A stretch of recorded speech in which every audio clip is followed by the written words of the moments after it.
Ready or not. Ready or not. Here I come. Can't hide. Gonna find you and then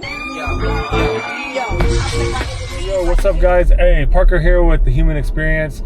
Today is a cool day. I'm gonna go visit one of my homies, a good friend that I've known for the past 5 years. His name is Colby. He has a bunch of businesses out here that I support, all of them: ice cream shops, GUI, golfing under the influence. He's done sunflower seeds. He's had a candy company. He's a super cool guy. But I'm gonna go visit his shop today, talk story with him, ask him a few questions about what motivates him. So, yeah, come with us to Macaulay Shopping Center at Dave's Ice Cream, Dave's Macaulay. We're gonna rock it out. Yes, sir.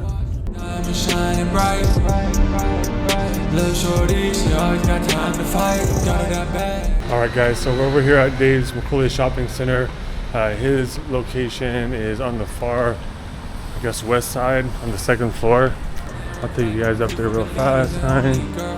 My knees, LV bag only really need me. I know her chords, gotta play her keys. Been working out clean for me in them jeans. Whoa, you look good in them jeans. Come on now, baby, drop it low for me. Alright, and we live. What's up, guys? Parker with The Human Experience. I got my brother Colby here. Yes. This guy, like I said in the last clip, he's an amazing dude. He's an inspiration. He started tons of businesses and he's inspired me in different ways to become the man I am today as well. So today I have the opportunity to interview him and do a short mini pod. And we're going to see what we talked about, man. We're out here in front of Dave's Macaulay Ice Cream. Yes. And we got beautiful vibes, amazing people out here walking out with their families. So if anybody walks in front of this, totally cool. Yeah, totally cool. But okay, Colby. So first question I got you is, I already know a little bit about your backstory. Yeah. I've seen like what you've done with your life, and it's super awesome. But like, what is one of the life-changing events or challenges that you had to go through that made you who you are today? I'd say, I mean, it's kind of, I guess, a whole bunch. I would have to say that made me like how I am today. I guess one of the main ones is, I guess one people like don't really think about is that I'm type 1 diabetic. So I guess the day I kind of figured out that I was type 1 diabetic, I was very young at the time, obviously, so you don't really, have to go through life as how you have to do when you grow up and stuff. But I think that's one thing that put me in the situation that I am now, and like not do or die, but kind of in do or die situations. Like I tend to not thrive, but to be in a calm or like a, let's say comfortable situation. Yeah, because I've already kind of, had to go through a lot during my young life. What age did you find out that you were diabetic? I was actually 10 years old actually. Oh, wow. Yeah, so I was 10 years old, kind of young.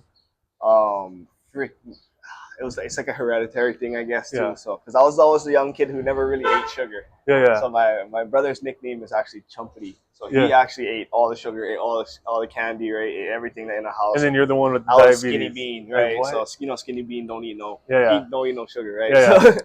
So I never ate sugar, but I ended up having type 1 diabetes. My grandma actually has it as well. That's why. So, was it a medical thing that like happened that you realized, or was it just like you did like a routine test and they were like? See, my mom says she always I was kind of an active kid growing up. Played baseball. We had baseball every day. I guess. Yeah. I guess one day I told my mom that, Mom, I don't want to go to practice. I guess that's how she was like, oh my God, we gotta go to the doctor. Something's wrong with you, right? Went to the doctors. I peed in a cup and right away, like the doctor said, you see these things floating in there? Like that's sugar. Not supposed to have sugar in your pee. Oh, wow. I was like 11 years old, not really processing yet, right? Like you think, oh, you're sick, so it's like you're gonna get better. So well, when are you gonna get better? It's like whole lifetime. It's like your whole life. Dang, that's probably a pretty scary thing. You know what I mean? Like I'm still scared of something like that happened to me, even like almost 30 years old. Like stuff like that, I still freak out. Like I guess if you had to give someone advice on, I'm sure there's other kids even out here on this island that might be going through something similar. If anybody ever hears this and going through the same thing, what's one piece of advice you can give them, like to kind of boost their morale? And I mean, it's pretty tough when you're young too. It's kind of like all the bad thoughts that can come into your head. But one thing that helped me, I think, get through everything is my mom used to tell me, like, good or bad, is everybody has it worse. Like somebody out there has it worse than you. Yeah. You know what I mean? So it's like, if you really think about it, like you can't really sit there and feel bad for yourself too long. I mean, obviously situations come where you need time and you need all this stuff to get, I guess, back to where you were. But And that was one thing my mom kind of told me when I was young. So Yeah. kind of stuck with me for a while, and it's kind of one thing that's always in my head. Yeah, that's good. My mom told me something one time that was like, if you were to put your issue in on a piece of paper and put it in a box with everyone else in this world, would you be willing to like release your issue and draw some random one and see if you're gonna get someone So it's like else's? the same concept. And I'm like, right? ah, man, like, not really. I complain about a lot of stuff that I don't need to. You know what I mean? Or you don't think it's as, or Yeah, make it bigger than it is. make it right? way bigger, you know, in the moment. But that leads me to my next question. You're a man of many talents. I'm sure you've gotten advice from a lot of people, but like, who inspires you the most in your life? Oh shoot, that's kind of a hard one. A lot of people did help me in my life. That's why I'd say, but I think it would have to have started from when I was younger. All my like baseball coaches from my youth age kind of, I guess, grew me into, giving me the baseball lessons, which actually transitioned to life lessons. You know what I mean? So I would have to thank those guys. Obviously, my parents. Yeah. And, this my mom, my dad. Yeah. So it's obviously the reason why I'm like how I am. So, yeah, that's amazing, bro. That's amazing. You're a local boy. Yeah. You know what I'm saying? You've been around everything. You know about this island way more than I do. I've been around 6 years. I'm slowly learning about the culture and like how people operate. Would you say like with your businesses and just who you are, being raised in Hawaii has like shaped like how you run your businesses? Yeah, to a point for sure. Because I guess in every business, if like for me, I'm showing aloha. You know what I mean? I'm trying to be on everyone's good side. I'm trying to give you the good side. You buy a scoop of ice cream, put a smile on my face. I'm selling it to you. Whether it's a polo, whether it's anything, you know what I mean. Any questions anybody has as well, I'm always here. Yeah. So that's one thing. Not to interrupt. But that's one thing. Like we've had like a couple jobs together. We've done like some sales jobs, and you've brought me on to kind of teach me some stuff. And like I always like when I would watch you sell or even just talk to people, customers or not, like did you always have like a good vibe to you? You always like make people laugh, maybe people feel like they wanted to be there longer. Like just before we did this interview, like you had an older couple. You're like, oh yeah, they come in all the time, and they're in there laughing, talking story, and I'm like, that's so cool, dude. Like the fact that you can do that and like you're contributing to this island in that way, you know what I mean? And like spreading that aloha, like you said, you know what I'm saying? Like for me too, it's generally like I think everyone is so different, and I actually have a good time trying to talk to people and trying to figure out, how do I make this guy laugh? Yeah. What makes this guy laugh? Because I'm really out here. Everyone is different. You know what I mean? So it is like it might be the salesman in me that try to do that, but I mean good and bad, right? Yeah. No, 100%. That's dope, bro. That's dope. What is something successful people do that most people never see? So I would say just from prior experience, not saying that I'm where I'm at or where I want to be at right now, but I feel like just successful people, what we do or what they do often I can see is like they do all the stuff that nobody wants to do almost, like if that makes sense to you, like all the little stuff, that little stuff does add up. Like nobody, I'm trying to find a good example, you know what I mean? But it's like doing the little stuff in the dark where after it's all said and done, everybody gets to see you shine. You know what I mean? No, Something like that. Yeah. Like when I look at you, bro, I also think of discipline over motivation. I see a lot of more discipline in like your life and your goals rather than motivation.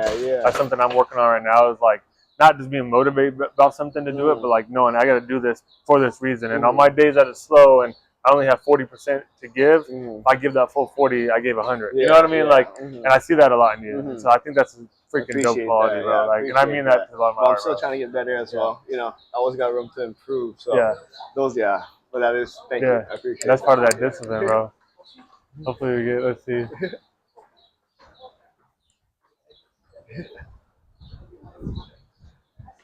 This is the best ice cream on island. If you're looking for ice cream, it's really good. After lunch.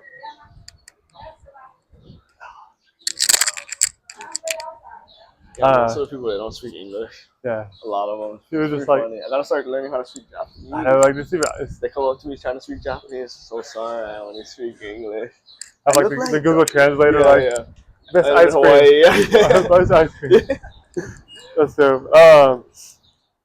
So that leads up to my last question I have you. Kind of a dark question, but everything that you built up, man, and I want to discuss a little more at the end, but GUI, the ice cream brand you've done, like car rentals, your wife does hair salon. You guys are just moving, all that. Like, if you lost everything tomorrow, what would be the first thing that you were like, I got to build this up? Whether it's something that revolves around money or just your mental happiness or your health, or like, what would it be? I think you would always have to focus on you being happy first, right? So if you're not happy first, or if you're not where you need to be at, I feel like everything else is not going to fall into place. Yeah. It's going to, or be a lot harder, Yeah. right? The happiness is key. It's definitely, it starts with you, because I guess, you built all of that. You can do it all over again, but if you're in that same headspace, or, you know what I mean? If you're in that headspace, it's going to be pretty tough. That's solid, bro. Yeah. That's solid, man. Yeah. Like I said, I wanted to keep it short and sweet today, man. Let people kind of get to know who you are. Do you have, I guess we're going to cut it out. Do you have anything? Oh, yeah, we got to get it. It's the best of Dippin' Dots. Daddy, I want Dippin' Dots. You guys want ice cream tonight? I'll be inside. Yeah, just let me know. Let me know.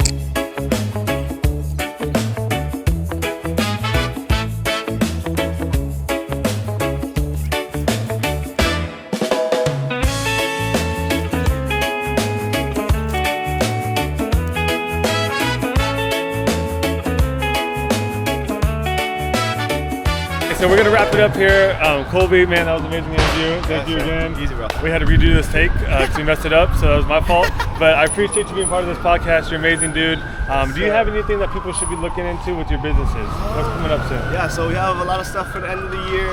GUI, we have our tournament coming up soon. We have it every year, once a year. Dave's Ice Cream will be here all year. Sim to You, we do have stuff coming up for this holiday season, so keep a watch, and we do have one big surprise for you guys all at the end of the year. Nice. Where can people find you? Like socials? My Instagram's gonna be Blessings, BLESSING.